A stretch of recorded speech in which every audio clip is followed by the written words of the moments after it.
اسلام میں شراب کیوں حرام ہے؟ اسلام میں شراب اور دیگر نشہ اور اشیاء کو حرام قرار دیا گیا ہے کیونکہ یہ انسان کے ذہن، جسم، روح پر منفی اثرات ڈالتی ہے۔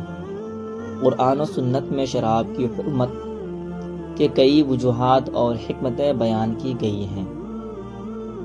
نمبر 1، عقل و شعور کا نقصان۔ شراب انسان کی عقل اور شعور کو متاثر کرتی ہے، جو انسان کی سب سے بڑی نعمت ہے۔ اسلام میں عقل کو بہت اہمیت دی گئی ہے کیونکہ یہ انسان کو اچھے اور برے کی تمیز سکھاتی ہے۔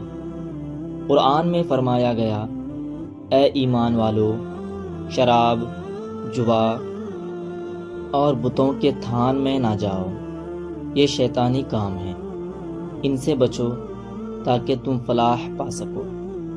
نمبر 2، گناہوں کا راستہ۔ شراب انسان کو بے راہ روی، جھگڑے اور دیگر گناہوں کی طرف لے جاتی ہے۔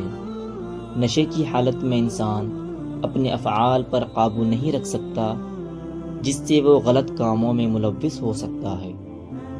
حدیث میں آیا ہے، شراب تمام برائیوں کی جڑ ہے۔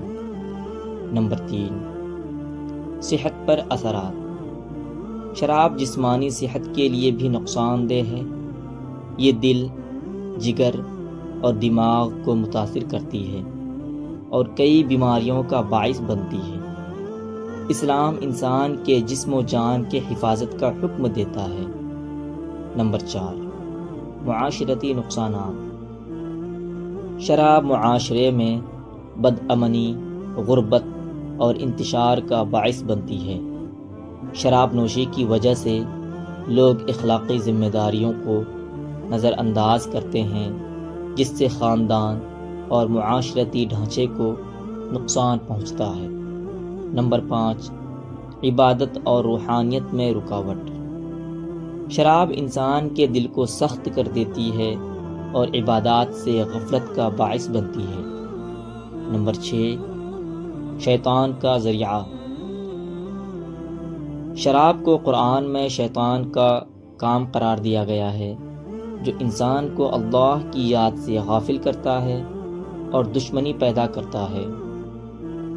شیطان تو یہ چاہتا ہے کہ شراب اور جوے کے ذریعے تمہارے درمیان دشمنی اور بغض پیدا کرے اور تمہیں اللہ کی یاد اور نماز سے روک دے۔ خلاصہ، شراب کی حرمت کا مقصد انسان کی عقل، صحت اور ایمان کی حفاظت کرنا ہے اور ایک ایسے معاشرے کی تشکیل کرنا ہے جو امن، سکون اور روحانیت پر مبنی ہو۔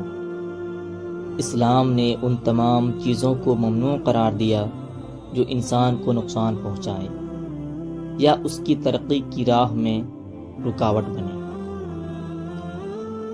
امید ہے آپ حضرات کو، آپ سامعین کو میری یہ ویڈیو پسند آئی ہوگی۔ اگر پسند آئی ہے تو برائے مہربانی اپنے اور تمام مسلمانوں تک اس ویڈیو کو شیئر ضرور کریں تاکہ وہ بھی شراب کی برائیوں کو سمجھ سکیں اور شراب پینے سے باز آ جائیں۔ اللہ ہمیں اور آپ کو عمل کی توفیق عطا فرمائے۔ آمین ثم آمین۔